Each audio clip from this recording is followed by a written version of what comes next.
নমস্কার বন্ধুরা, সবাই স্বাগত আমার নতুন একটি ভিডিওতে। আমি তোমাদের ক্লাস 12-এর যে পল সায়েন্স যে বইটা রয়েছে, তোমাদের এসসিআরটি কুঞ্জবন থেকে তোমাদের যে কোয়েশ্চেন ব্যাংক বের হয়েছিল, এটা তোমাদের 3 মানের এখানে আনসারগুলি আমি নিয়ে এসেছি। তোমরা জানো এর আগের ভিডিওতে আমি তোমাদের 2-এর মানের আনসারগুলি দিয়েছি, 1-এর মানগুলি আমরা কমপ্লিট করে দিয়েছি অনেক আগেই।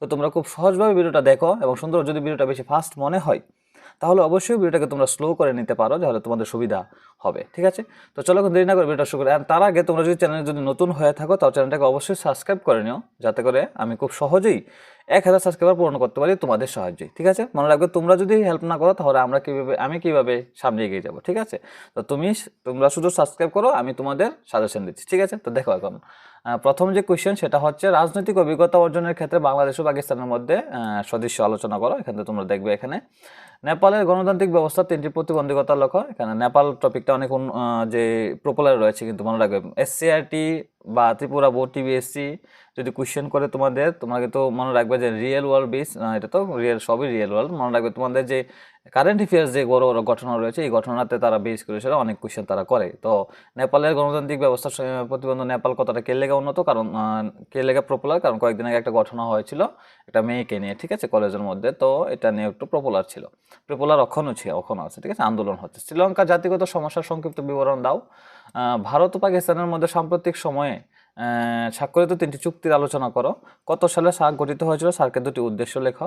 প্রথম পঞ্চবার্ষিক পরিকল্পনার প্রধান 3টি প্রতিপাদ্য বিষয় বা প্রত্যাশা লেখো। এখানে কত সালে দ্বিতীয় পঞ্চবার্ষিক পরিকল্পনা শুরু হয়, দ্বিতীয় পঞ্চবার্ষিক পরিকল্পনা শিল্পের পক্ষে জোর দেওয়ার প্রধান 2টি যুক্তি লিখো।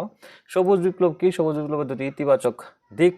স্বাধীনতার প্রাককালে উন্নয়নের দৃষ্টিভঙ্গিগত উৎকৃত বিতর্কের কিভাবে সমাধান করা হয়েছিল। এখানে আনসারটা রয়েছে। কেরালা মডেল সম্পর্কে সংক্ষেপে লেখো। এখানে রয়েছে, তোমরা আনসারটা লিখতে পারো। ঠিক আছে, তোমাদের যে 4 মান এটা এই ভিডিওতে থাকছে, তোমাদের দিয়ে দিচ্ছি আমি। তোমাদের মিখাইল গর্বাচেভ সোভিয়েত ইউনিয়নের যে সংস্কার প্রতিক্রিয়া শুরু করেন তার 4টি কারণ উল্লেখ করো। ঠিক আছে, তারপর দেখো অভিঘাত থেরাপির 4টি পরিণতি আলোচনা করো। খুবই খুবই খুবই ইম্পর্টেন্ট এটা। ঠিক আছে, সোভিয়েত ইউনিয়নের বিভাজনের যে কোনো 4টি কারণ, এটাও খুবই ইম্পর্টেন্ট, তোমরা শিখবে।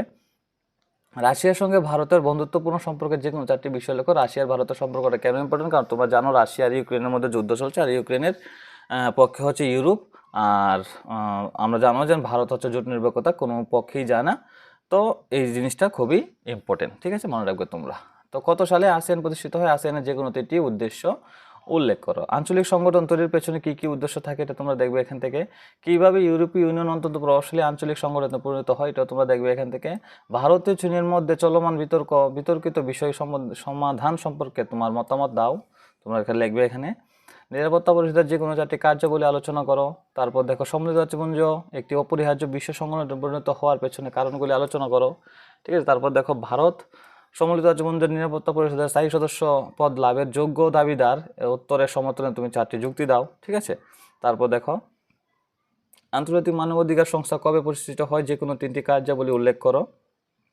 কোন অর্থে কংগ্রেস একটি মতাদর্শগত জোট ছিল। কংগ্রেস দলের বিভিন্ন বিচারধারাগত বিষয়গুলি উল্লেখ করো। কংগ্রেসটা এখন যে টপিকটা খুবই পপুলার রয়েছে, কারণ জানো তোমরা কংগ্রেস এখন আমাদের ভারতের বিরোধী দল, খুবই শক্তিশালী বিরোধী দল হয়ে গেছে। ঠিক আছে, মনে রাখবে এটা তোমরা, খুবই ইম্পর্টেন্ট।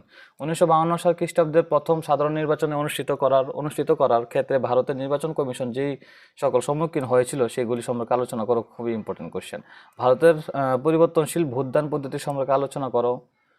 1970 এর প্রথম দিকে ইন্দিরা গান্ধীর পরিচালিত সরকারের জনপ্রিয়তার পেছনে কী কী কারণ ছিল। তারপর দেখো 7 দশকের কংগ্রেস প্রেক্ষাপট, সিন্ডিকেট কথাটির অর্থ কী, কংগ্রেস দলের সিন্ডিকেট গোষ্ঠীর ভূমিকা কী ছিল। তারপর দেখো 10 দফা কর্মসূচি কে গ্রহণ করেছিল, 10 দফা কর্মসূচির অন্তর্ভুক্ত বিষয়গুলি উল্লেখ করো। ঠিক আছে, তারপর দেখো পিবি পার্স বিলোপের 4টি কারণ লেখো। ঠিক আছে, মনে রাখবে এটা ইন্দিরা গান্ধী বিলোপ করেছিল। 1977 খ্রিস্টাব্দে জনতা পার্টি সরকার দ্বারা শাহ কমিশন নিযুক্ত করার যে কোনো 4টি কারণ উল্লেখ করো। তারপর দেখো 1975 সালে জাতীয় জরুরি অবস্থা ঘোষণার ক্ষেত্রে সরকার কী কারণ দেখিয়েছিল। 1974 খ্রিস্টাব্দে বিহারের ছাত্র আন্দোলনের সংক্ষিপ্ত বিবরণ দাও। ঠিক আছে, তারপর দেখো 1980 সালের মধ্যবর্তীকালীন নির্বাচনের যে কোনো 4টি কারণ লিখো। ভারতের নির্বাচন কমিশনের যে কোনো 4টি কার্যাবলী লিখো। ঠিক আছে, এভাবে তোমাদের 4 মান শেষ হচ্ছে। ঠিক আছে, এখন তোমাদের 5 মানগুলিও দেখো। ঠান্ডা যুদ্ধের মূলভূমি বলতে কী বোঝো, মূলভূমি বলতে কী বোঝো, ঠান্ডা যুদ্ধের মূলভূমি সম্পর্কে আলোচনা করো। ঠিক আছে, বান্ধুং সম্মেলন কবে কখন অনুষ্ঠিত হয়, এই সম্মেলনে গৃহীত নীতিগুলি কী ছিল, তোমরা উল্লেখ করো। ঠিক আছে, তারপর দেখো কখন ঠান্ডা যুদ্ধের সূত্রপাত হয়, ঠান্ডা যুদ্ধের যে কোনো 4টি কারণ, খুবই ইম্পর্টেন্ট কোশ্চেন। নতুন আন্তর্জাতিক অর্থব্যবস্থা NIEO, ঠিক আছে, সম্মিলিত জাতিপুঞ্জ 1972 সালে বাণিজ্য উন্নয়ন বিষয়ের উপর অনুষ্ঠিত সম্মেলন বিশ্ব বাণিজ্য ব্যবস্থা সংস্কারের লক্ষ্যে কোন কোন সুপারিশ প্রস্তাব করেছিলেন। নেক্সট কোশ্চেন দেখো, কিউবার মিসাইল সংকটের সংক্ষিপ্ত বিবরণ দাও। খুবই খুবই খুবই ইম্পর্টেন্ট কোশ্চেন। তারপর দেখো, ভারতের বিদেশ নীতির যে কোনো 4টি বৈশিষ্ট্য উল্লেখ করো, খুবই ইম্পর্টেন্ট। জোটনির্ভর কথা খুবই ইম্পর্টেন্ট। উদ্ভবের 4টি কারণ লেখো, এটাও খুব ইম্পর্টেন্ট। আফ্রো আফ্রিকান ঐক্য স্থাপনে নেহরুর ভূমিকা আলোচনা করো, খুব ইম্পর্টেন্ট। ভারতের সঙ্গে পাকিস্তানের সংঘর্ষের যে কোনো 5টি কারণ উল্লেখ করো, এটাও খুব ভালো একটা ইম্পর্টেন্ট। ভারতের পরমাণু নীতির বিবরণ দাও, এটা ইম্পর্টেন্ট আছে, ঠিক আছে। তো এইভাবে তোমাদের কোশ্চেন ব্যাংকের যে 3-এর মান, 4-এর মান বা 5-এর মান শেষ হলো। তোমরা অবশ্যই খুব সুন্দর পরীক্ষা দেবে এবং তোমরা সবাইকেই গুড লাক।